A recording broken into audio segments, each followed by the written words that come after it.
Ooh, I am live. Hey y'all. I'm waiting for my daughter. I'm here to hang up on you kids, so you come on. I'm hanging up because I'm live now, so you just come when you're ready. Hey y'all. Sorry, sorry, sorry. This is your girl, your chocolate smoothie. Your chocolate smoothie on Untapped Music Radio every Friday at 7:30. And then we do a rebroadcast on Saturdays at 6. So my daughter's coming on. I'm feeling some kind of way today. Like I'm trying to get my head right. But to do this Facebook Live. And so this is Pick Your Topic Night. But I wanted to hear something. It's taking forever to come on. I don't want to rights to this, y'all, but this song right here got me feeling some kind of way. This song right here. Y'all know what y'all know about the song right here? What y'all know?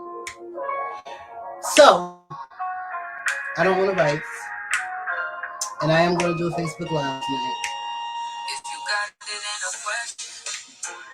Ah, here come my daughter, y'all.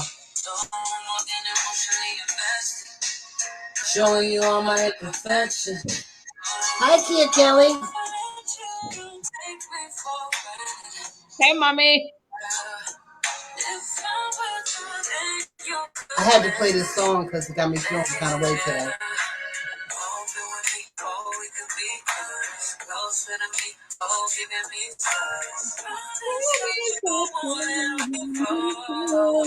We're gonna talk.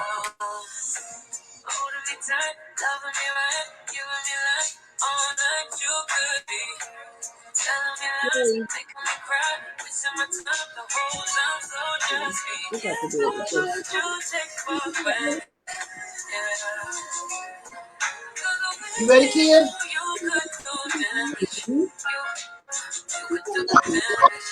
Oh, I'm online. I'm on the show again. I just gotta hear the song. Oh, you want to pleasure. What's that? It's all right.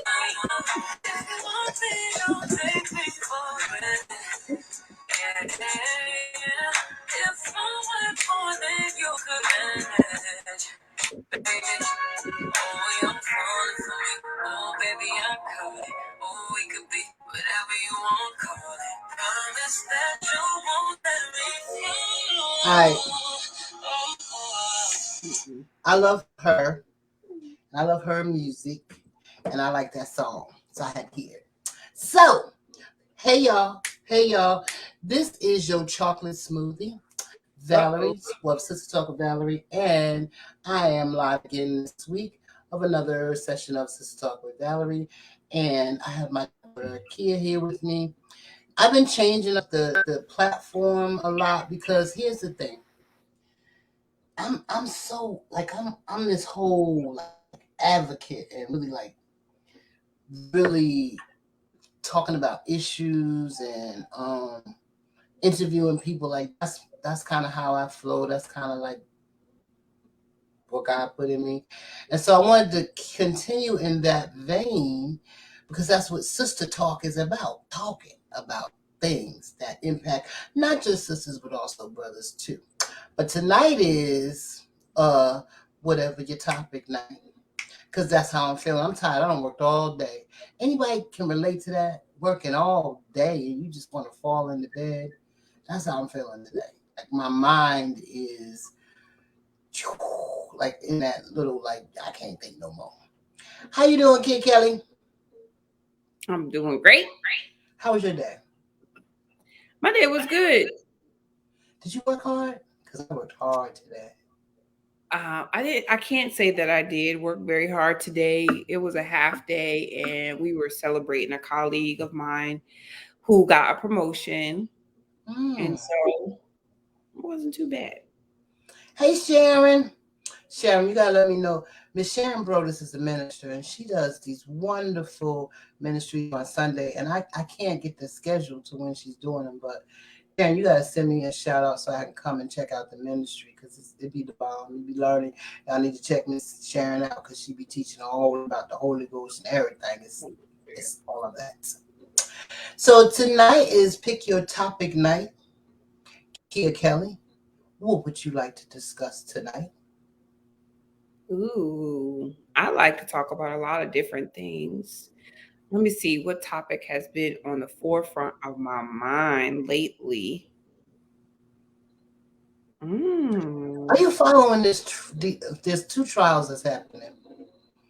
The young man that just walked up to some people and started shooting them, and the Aubrey trial. Are you checking that trial out? I honestly, so you know me, I don't really watch the news. I know that's horrible, and I don't watch TV too much. So sometimes I'm kind of out of touch with some things, but I have, heard here and there about, what's the young man's name? Kyle Witten something. Yeah.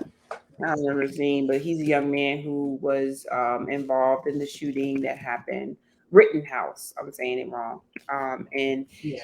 um, he, I have been following some of the, fallout or the buzz around it. Most recently, the comments that LeBron James made about him not really crying or faking tears for the judge, and how people were just like so appalled that he said that. I'm like, why? Well, I mean, he felt the man was making fake tears. Why are you so appalled? But anyhow, what do you feel about that? Because a lot of people, um, I've heard people have a lot of sentiment around him, like justifying his actions and deeds and feeling like he should be, you know, not punished to the full extent of the law. What do you think? I think that it is a very good No, depiction. oh wait, let me just say this. Let me correct this. He fatally shot two people. So I want to make that correction because I said he was involved in a shooting. Yeah, he walked up to him and shot him. Said he was in fear of his life. For me, what it is it's a real clear depiction of the imbalance of justice. And it's not that we don't know what that looks like, right?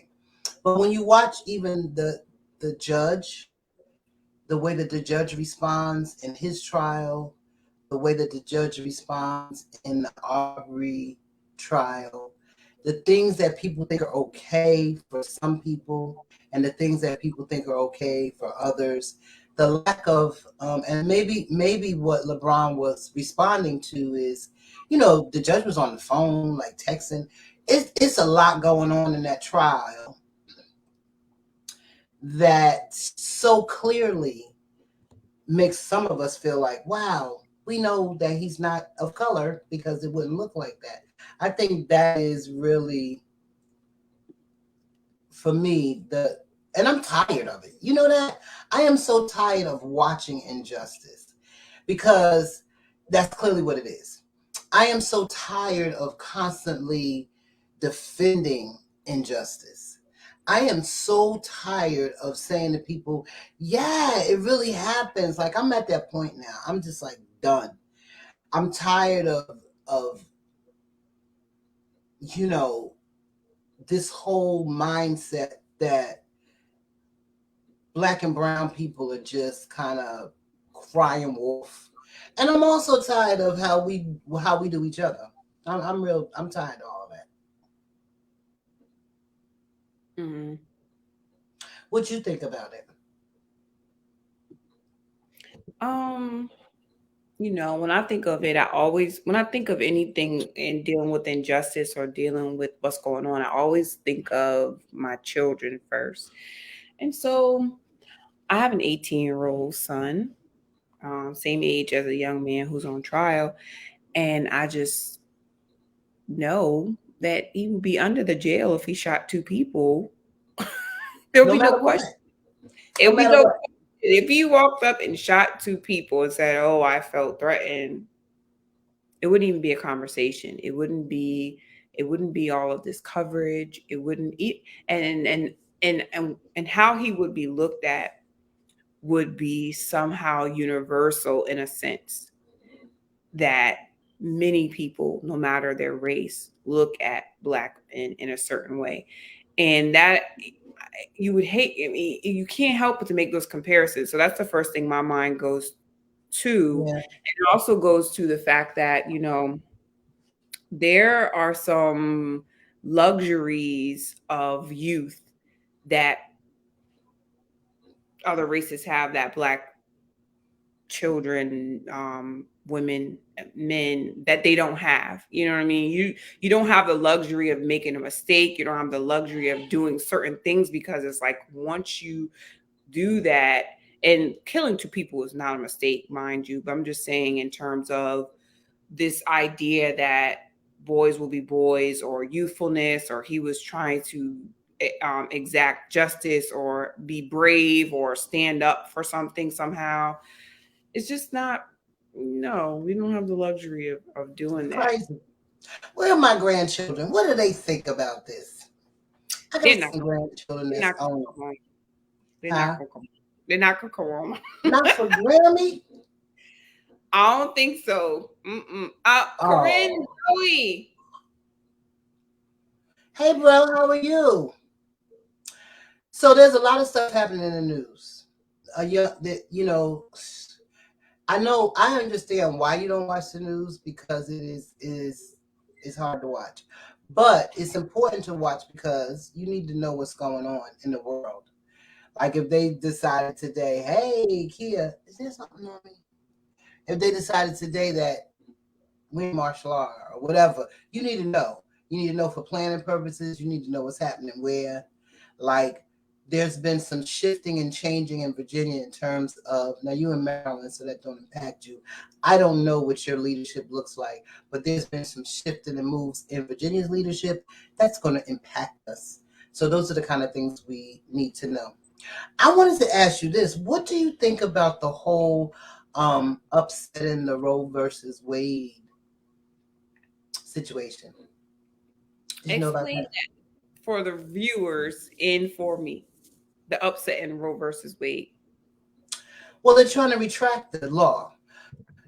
Roe versus Wade gives women the right to make choices for their Oh, bodies, to have yeah. abortion. In some states and some legislators and some people feel like that's not what women should be able to do. What do you think? Ooh, so these issues are hard to talk about, because so this is where my standpoint is, as a woman. Um, mm. So I believe that life.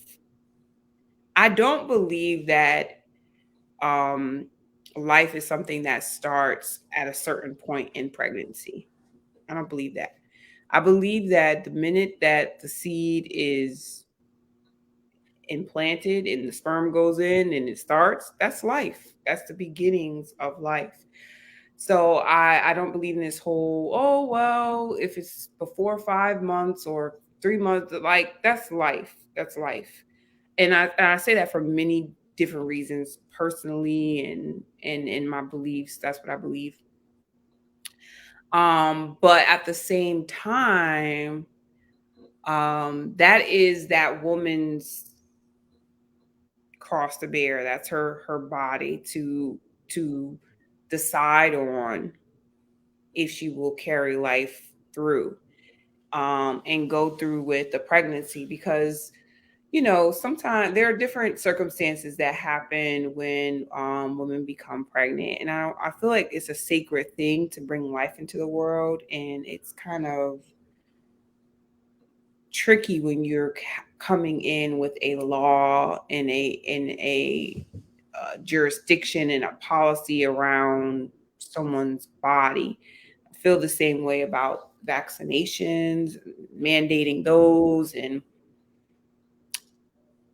I think it's really dangerous to start to feel like you need to police people on their bodies.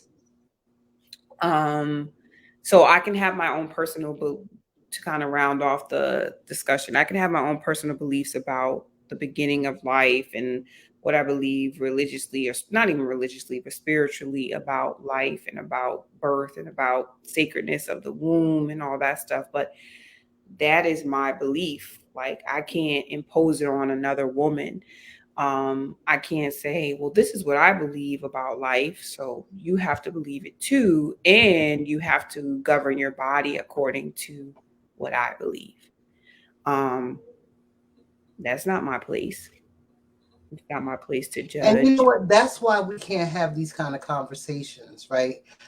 That's why people don't have conversations about religion, abortion, those kind of things, because when you take the stand of your own personal beliefs, then sometimes people feel like because this is what I believe, then I can't have any kind of contrary opinion because that means that I don't believe it. And I feel the same way. For me, I feel that I have a personal choice for me and what I believe about when life begins. That's for Valerie. But I don't feel like the government should say, I'm going to make this decision for everyone. But it seems like more and more the government decides that they can make all our decisions for us. And for me, the danger comes in, you know, when people, because I understand, look, listen, I know that there's a religious aspect of it, there's a God aspect of it. I trust God and believe God, and everybody knows that. But I think that when we allow the door to be open for government to start making those kind of decisions for us, then that door is open now. And then more and more decisions come after that. And I think that's the danger, because, you know, people talk about separation of church and state, but the line is very blurry to me at this point in history. The line is very blurry.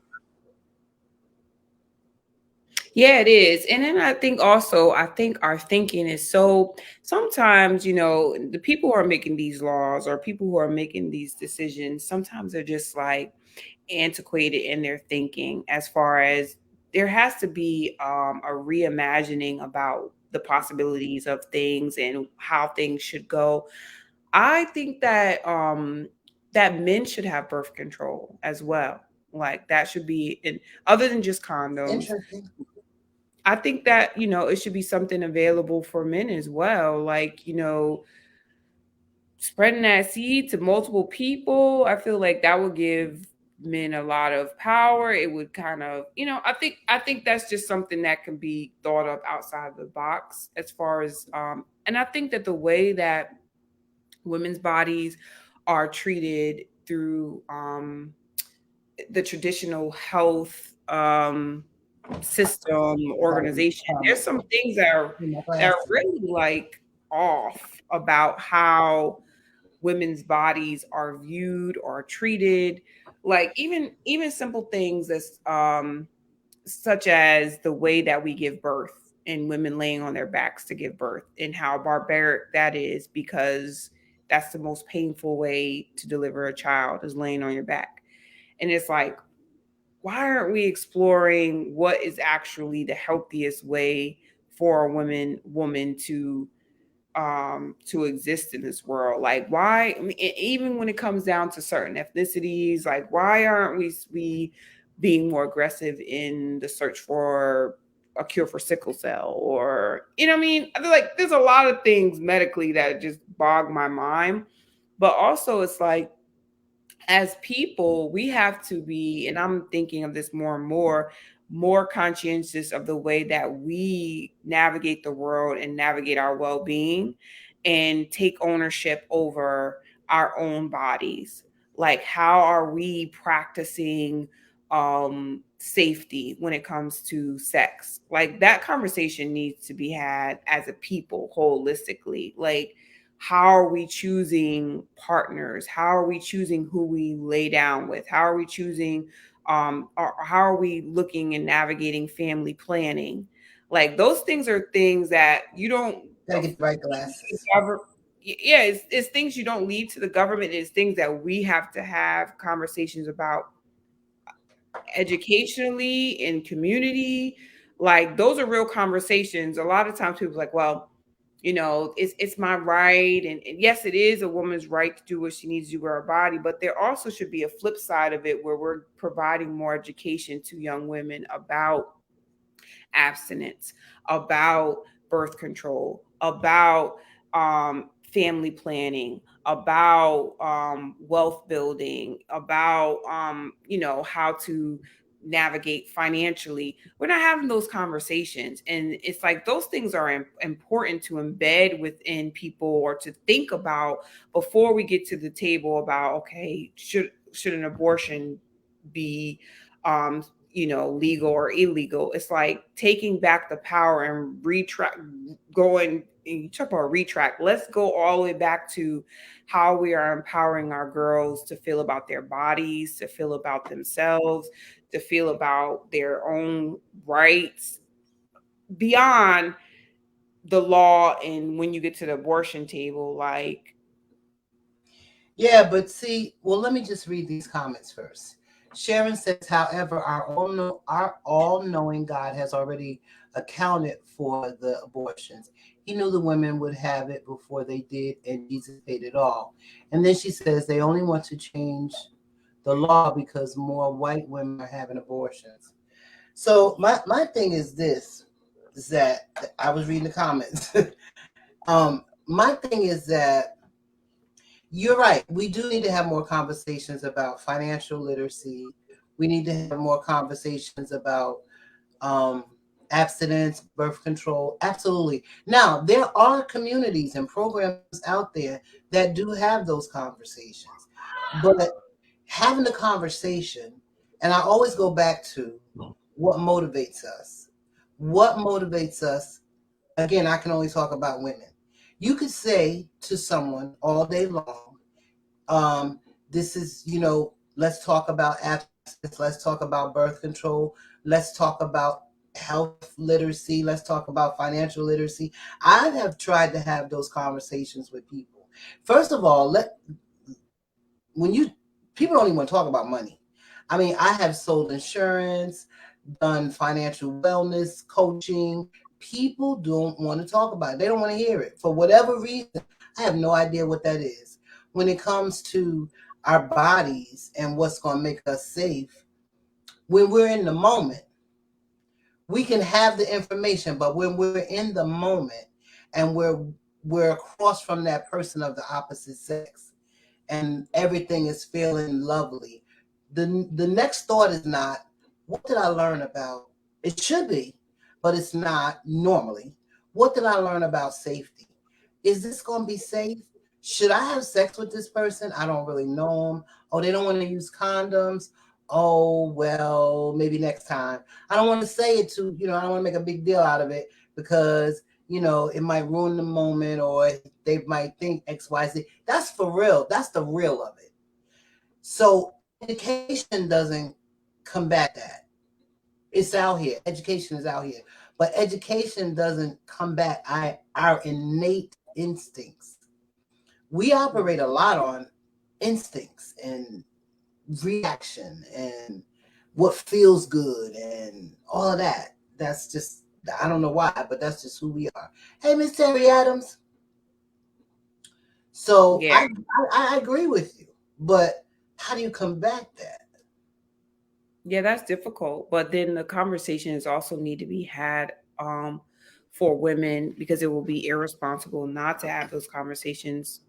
A lot of people who are advocating for abortion, not saying that they should not, but they also need to have those real conversations about the consequence of abortion, meaning it's an emotional, mental, spiritual. It takes an emotional, mental, spiritual toll on women, and that's not talked about, because it's like, oh well, if you talk about that, then you're saying that you're against abortions and you're against women's rights. And people, it's like you can't have conversations in a full rounded way, because as soon as you enter something into a conversation that seems like it's against what people are promoting or advocating for, they tune you out. They don't want to hear you. They overtalk you.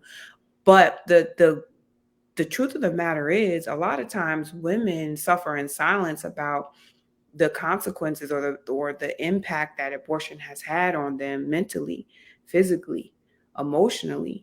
Um, and doing some research with abortions and what it can lead to, when your breasts are producing or developing in order to give birth to a child, and you cut that lifeline through abortion, that has been traced back to breast cancer, and things of that nature. So it's like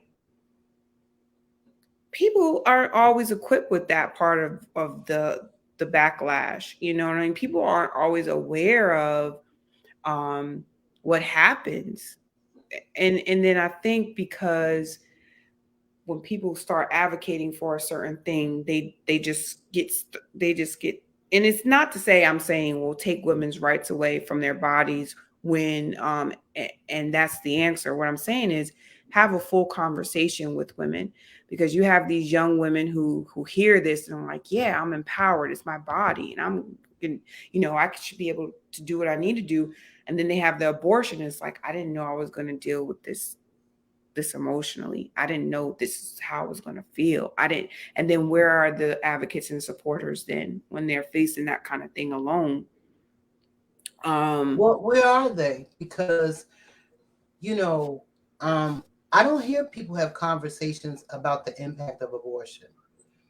I Mhm. don't hear people talk about the devastation that it causes, like long term, the depression that it causes long term.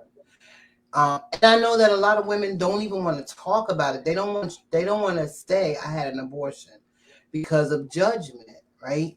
But so if you don't want to have that conversation, if it's too difficult to at least have the conversation, then you're holding all of that inside.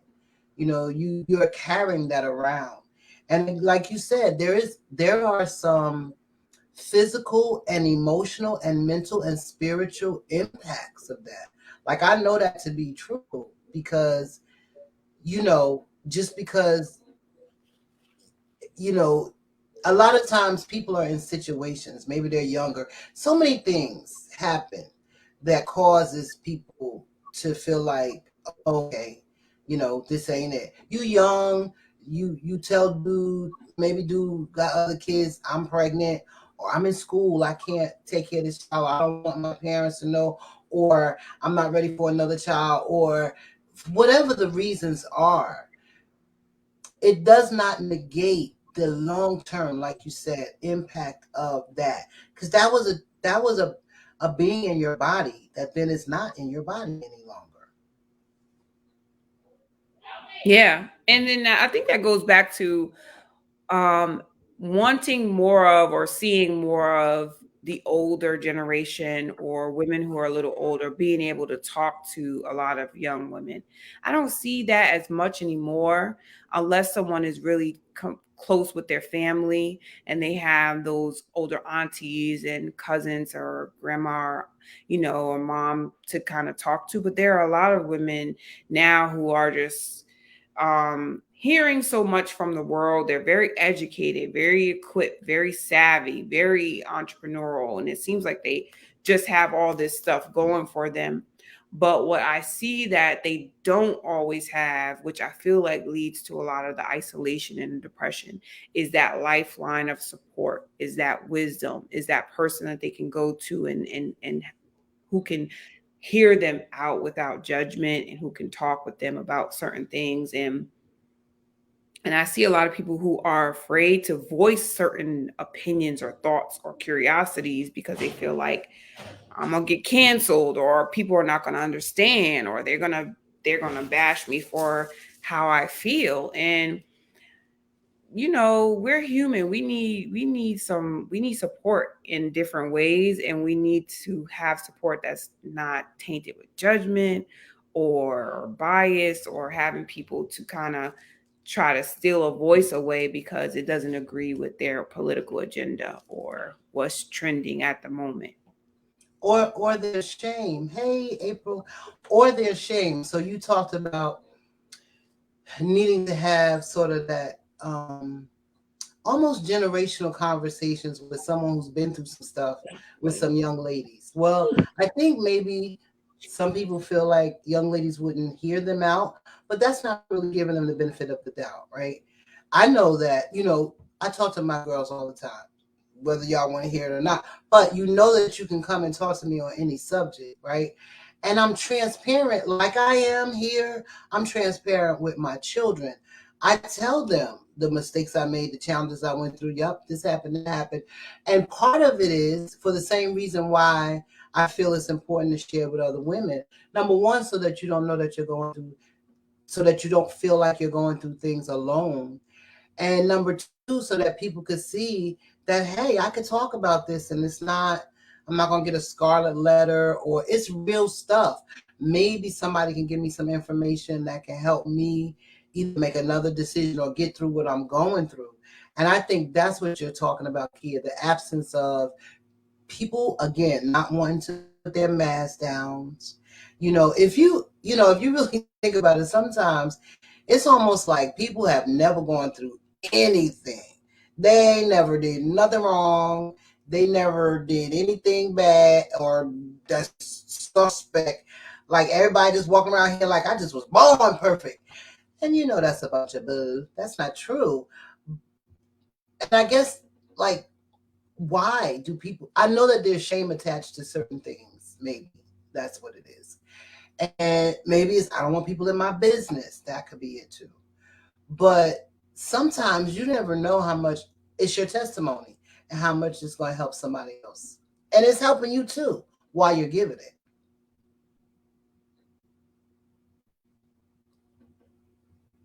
You're on mute, baby. No, I was agreeing with you. I was agreeing with you. But I feel like, I feel like there just needs to be more productive and healthier ways to have conversation about these controversial topics where every voice can be heard, every experience can be heard, and it's not an us them kind of thing. I was on Clubhouse for a little hot minute. I had to take the app off my phone, but it was just like these discussions that were being had in some of the rooms. It was just like a lot of real arguing. There were some spaces where people were allowing everyone to be heard, and it was like kind of a balanced view on things. But then there were a lot of rooms where it was like, this is the belief, and if you don't hold this or you interject anything that kind of sways from it, then you're the enemy basically, and we're attaching to you that you're hateful or that you're this or you're that or you believe this, that, and it's like, what? How did it become? How did it become that people can't have an opinion about things that differs from other people? And it's just like with the Dave Chappelle controversy about the comments that he made about people who are transgender, and he made the comment, I'm like, man, I said nigger like how many times on my show? I never got a letter. I never got an email. I never got any concern. And that's real. It's like certain topics people just will live and die for. And then other ones, like, oh, it's okay to say that. Like the fact that I could say nigger openly, and most people are like, oh, that's cool. No, not a lot of people get offended by it. You know, used in songs all the time and movies, and even other black people could say, oh, black people are this and black people are that, and say it openly and without any backlash. Well, that's true, black people be lying, or that's true. Da, da, da. But if you say something about another group, oh no, you're done for. Like you can't. And then people are just like ferociously attacking, and it just makes me think like, what? I don't think any group should be demeaned or or represented negatively, because it's dehumanizing. And once you start dehumanizing people, it leads to things like unarmed people getting killed. But that goes for all people, so I think it's just my point is that I feel like we should be opening up spaces to hear people and to consider their opinion and to not shut people down, but to really consider what they're saying and explore a topic and be okay with not agreeing, but not saying that has to cut me off from my fellow human, that has to isolate me, or I'm bad because I don't understand something or because I don't agree with something. I don't think that should be the way that we continue to push forward in conversation. And that has been the trend, like, oh, well, you don't believe this, well, that means you're for this, and it's like, That's real. Terry says straight talk. I agree that elders should go back to undergirding the younger generation.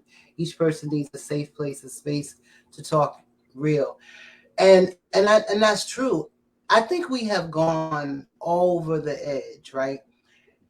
I think that one of the things it started as, like, you used the word nigga, and I can disagree. I mean, I'm not saying that I don't say it. I think we get so caught up in when it's said and who says it, right? So as we are trying to protect our rights, I feel like we've gone a little over the edge in terms of what is important.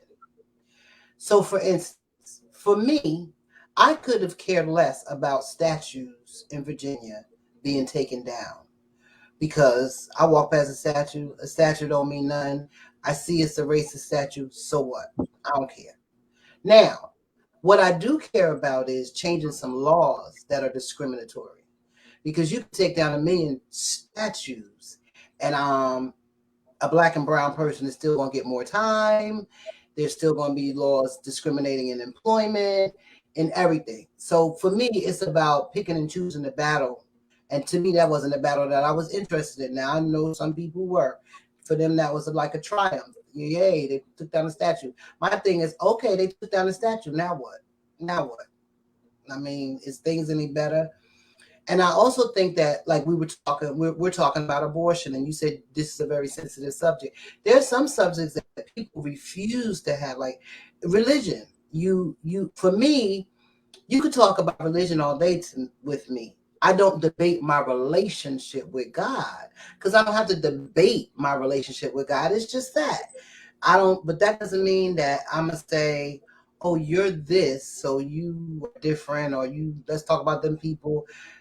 Look, we all got some stuff. I don't care what sector that you're in, right? So to me, it's a difference between debating a relationship with God and calling out what's ain't right. But some people, you don't do that. Just like if some people who are religious won't have a conversation about abortion because this is how I feel about it. Period. Like, I was having a conversation with my friend about it, and I was saying to him, the same thing I said to you, like, and you said, yes, I have a certain belief for me, but I don't believe that the government has a right to make that decision for all women. He was like, no, that's wrong because that's what God says, and you shouldn't believe that. Well, I shouldn't believe that people have rights. Like, that's what I feel. Does that mean I don't believe in God? I don't think so. Like, it's that and or, like, but or, like, either you believe this or you don't, like you said. And that's why we can be so judgmental.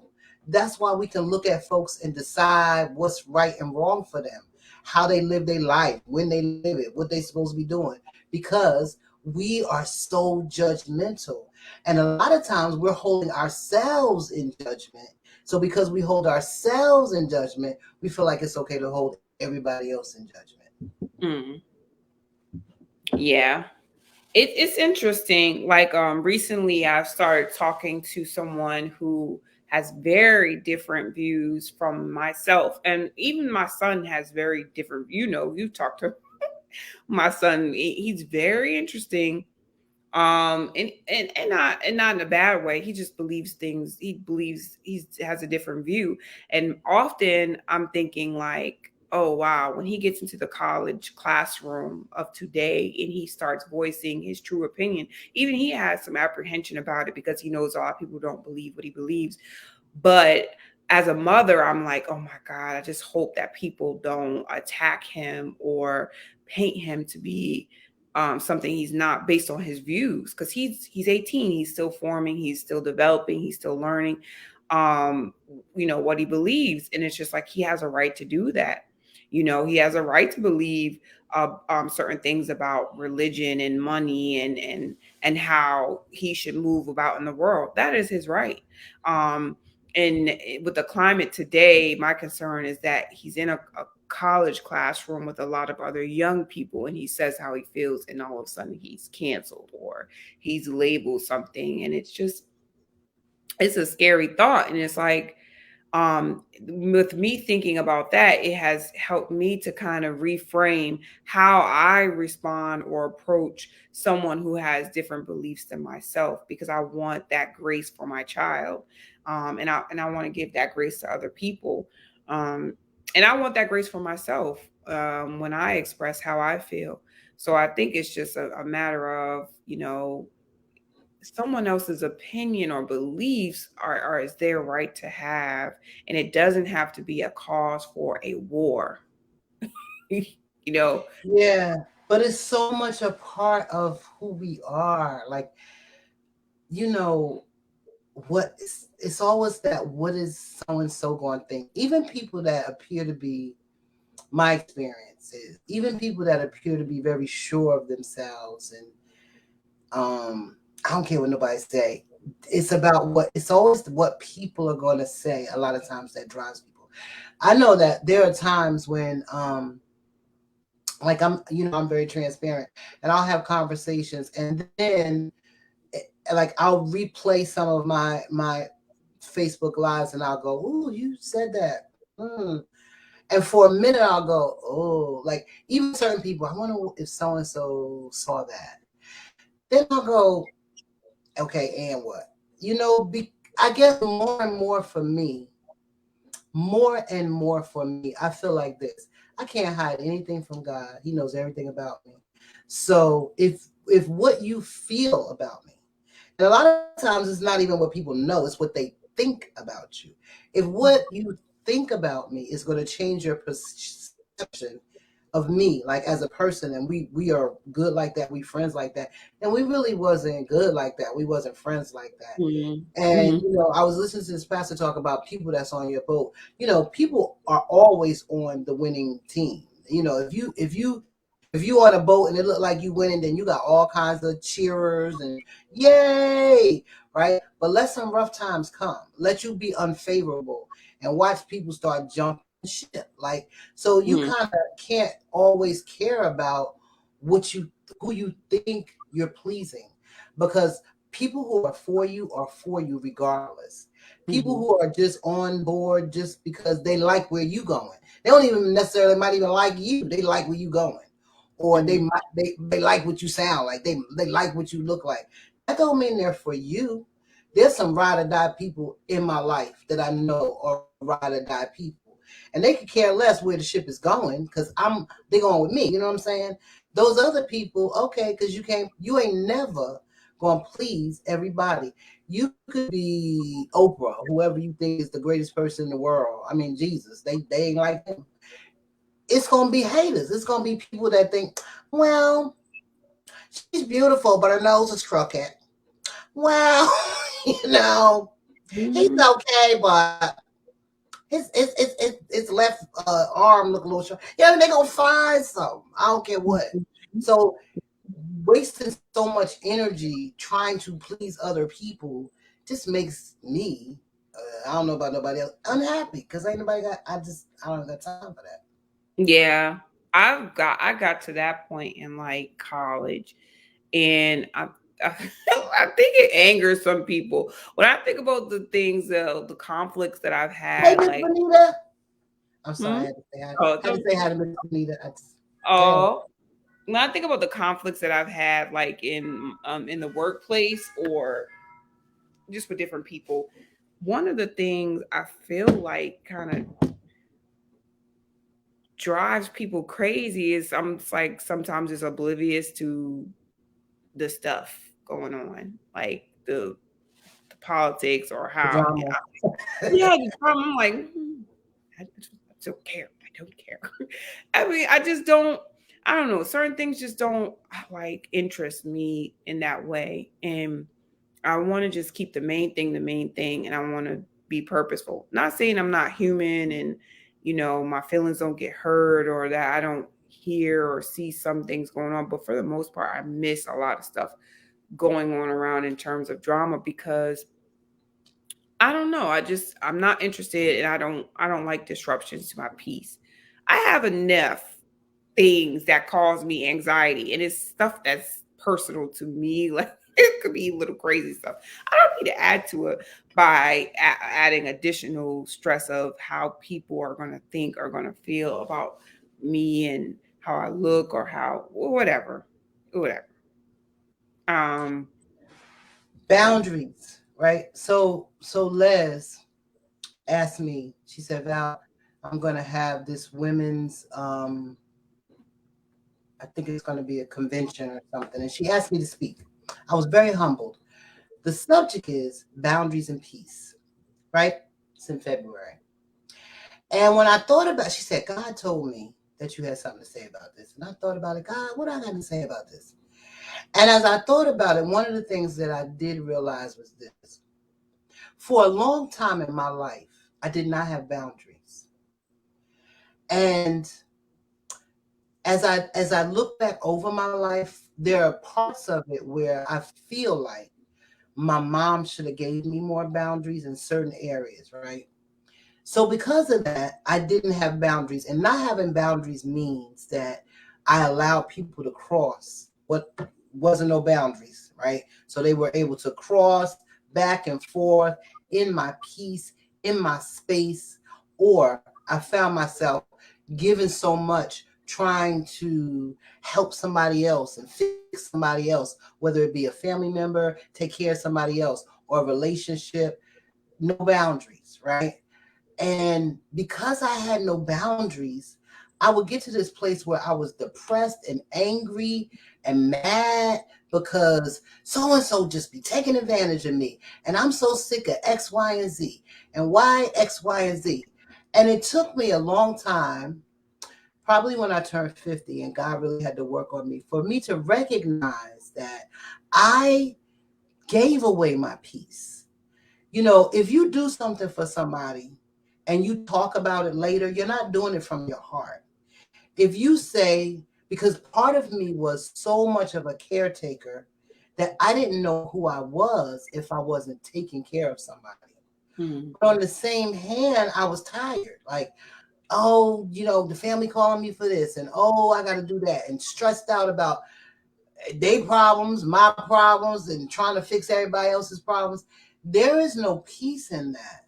But I volunteer for that. God said one day, oh, because you almost get haughty when you are the one that keeps everybody together. Well, what would they do without me? Yeah. I was like, Lord, I'm so sick of X, Y, and Z because such and such, and you see how such and such. And God was like, well, ain't nobody who. First of all, who you think you are? Because you ain't. You're not me. And two, you gave your peace away.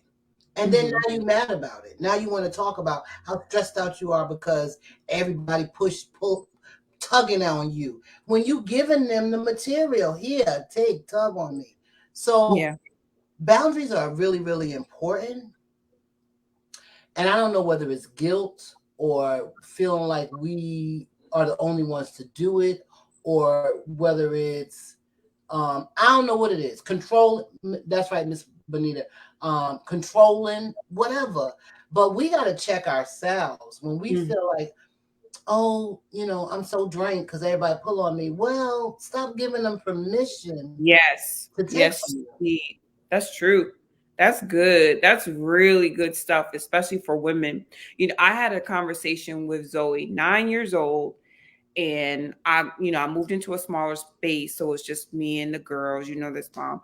And so, I had to have they, going to the bathroom, they busting in the bathroom, not knocking on the door. They just, we all here, we all together. And I created that in a sense, like this is a safe space, this is our home, this is our den. I want them to feel that way. But I noticed that they were just stepping over boundaries and not providing privacy to one another or to me, and not understanding what that meant. And I had to have a conversation where I sat down with her and I was like, okay, say this is a line between you and I say for you not to cross over this line.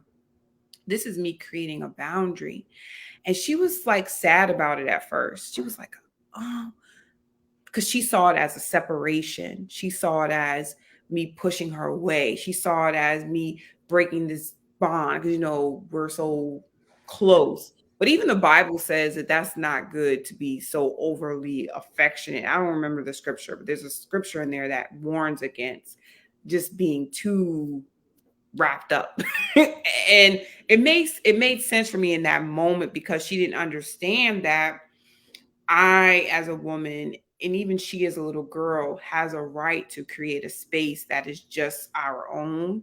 And we can tell people, you are not allowed to step over that line into my space because I have to keep it sacred for myself.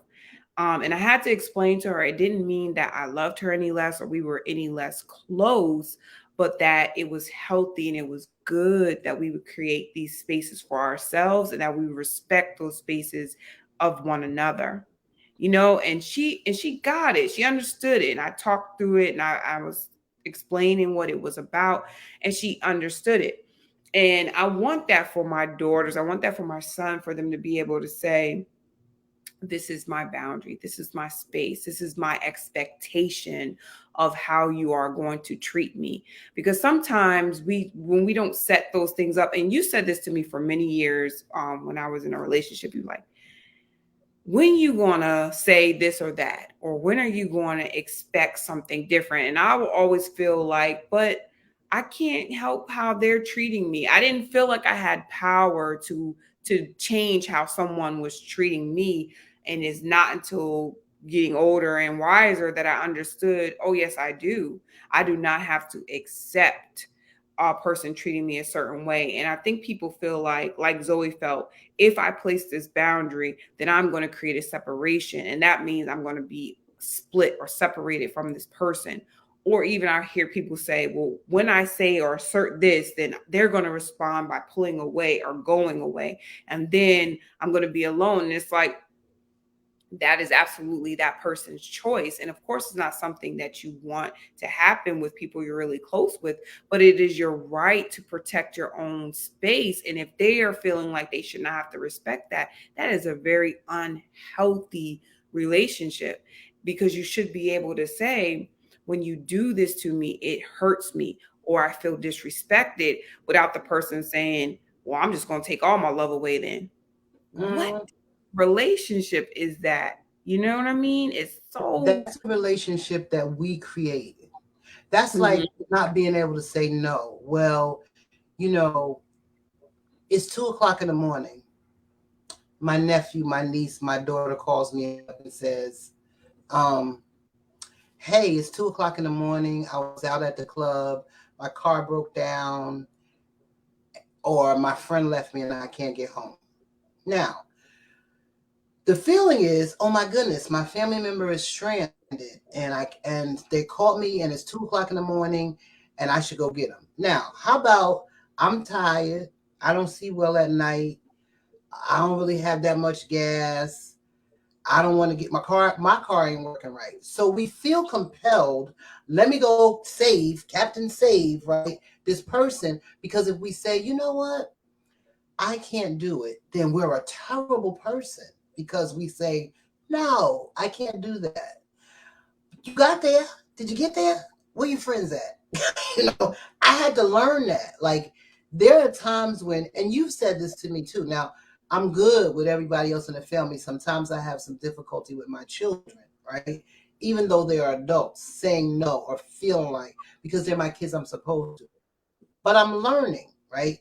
And I'm learning because people will show you that I'm gonna be fine whether you do it or not. I really thought for a long time that people were not going to be fine if I didn't do it. And actually, the daughter that I felt like that the most with said to me, the reason why, mom, we da da da is because you do it. Stop doing it. Really? Like all these years, it was as simple as me not doing it. Like I felt like, duh. But that whole guilt and oh my goodness, and suppose, let me tell you, yes, Yeah. we need a Captain Save or something. Yeah. I And have put that suit away. It's not cute anymore. yeah, and what happens when you are always in a position where you're saving people or you're doing it for them, they resent you because they feel like inadequate without the help that you are providing. And I didn't learn that until I was doing a class or training called Mentoring Matters.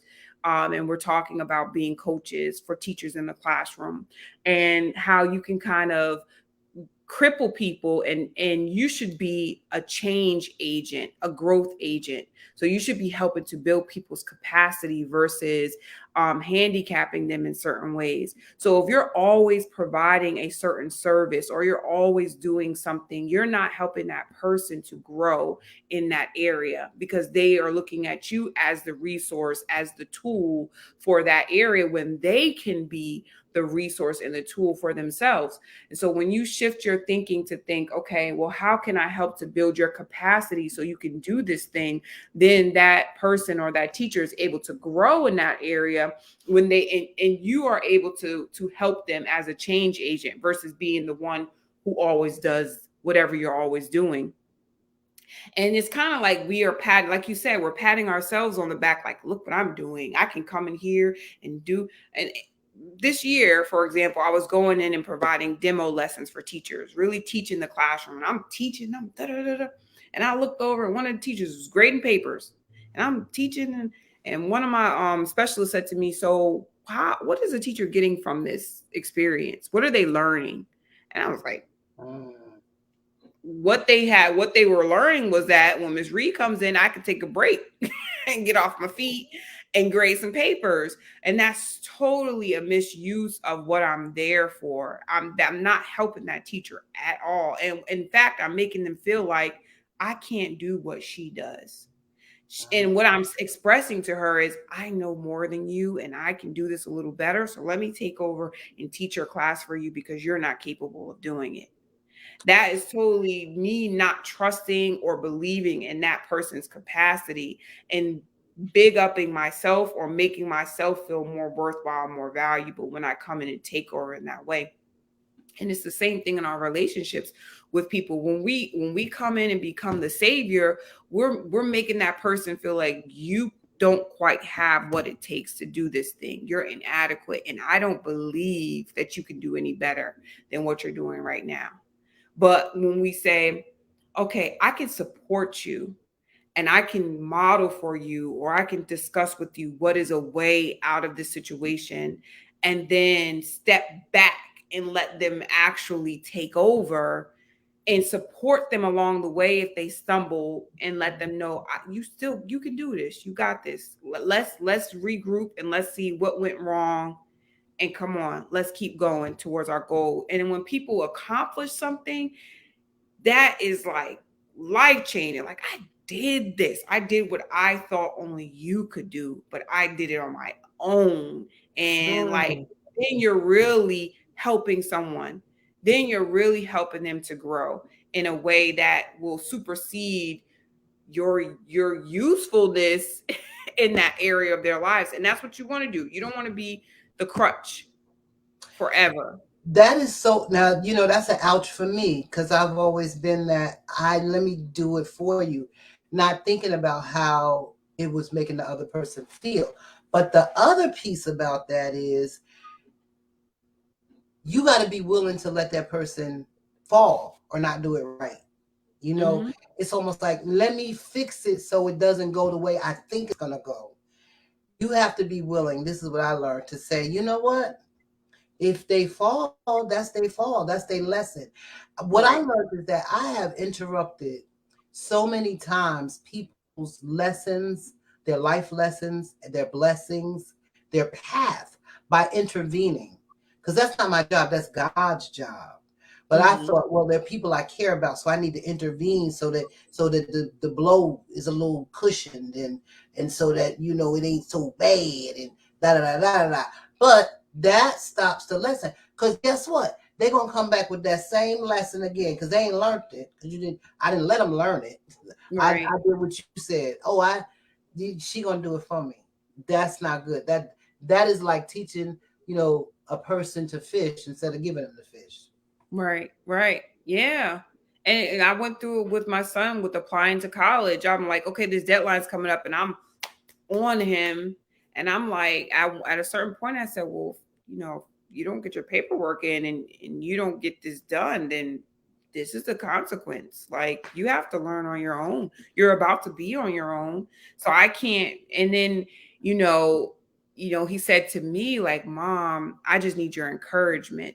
And I didn't realize that me kind of with this looming, if you don't get this done, these are the consequences of life kind of thing. He didn't need that from me. He was able to express that. I need you just to encourage me, and I'm either going to do it or I'm not going to do it. But I don't need, you got to do this, son, because if you don't do this, and you got to be careful this, because if you did it, then this could happen, this could happen. He's like, that's not encouraging. Like when I went with him to walk around the school, I'm like, okay, make sure when you walk around in this alley, you turn and you look this way because you never know who could be behind you and what could It's be. hard.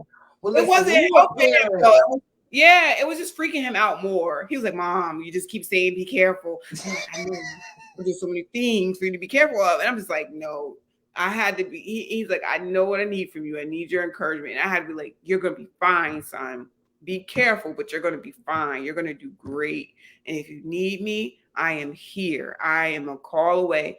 And at first, I would be calling him and leaving messages like, oh, you don't want to call your mama, but you can't call your mama. I'm just like, that is just extra stress on him. And that's not helpful either. It's like, when you get a chance, I would like to hear from you. Or if you get an opportunity, call me back. And then when I get on the phone with him, just taking the time to really live in the moment and just talk without me saying, I called you 10 times. You can't call your mama back. You down in college and you think that's just a waste of breath. But I really could just be enjoying our conversation and giving him the space to kind of call when he needs to or wants to, versus me making him call me because he feels guilty about it. And he did. He got sick and was like, Mom, I don't feel good. Oh, hello, son. How are listen, you? we are at time, but I have to say that's just I'm still learning because there is something about being a mama that it's just that's the last thing that you learn how to let go of is your children. It's hard. It is so hard to let go of your children, and it's hard not to because your feelings be hurt. Like, Dad, you can't call your mom. I'm your mom. I'm always telling y'all, well, you don't care about your mom. But it's a learn. People have to grow, and just because the children don't call you every day, don't mean they don't love you. It means they got a life, and you supposed to have one too, Valerie. Yeah. So I enjoy all the time talking to you, baby. And I thank you guys who showed up, Miss Bonita and Terry, and I saw some other folks, bro. We always enjoy having conversations. Please send me your topics. We're gonna have Miss Vina back as well. She's gonna be coming back with us. I just enjoy just talking about it. So join your girl. I'm gonna give me a t-shirt. I'm gonna have Vina to make me a t-shirt that says chocolate smoothie. What you think?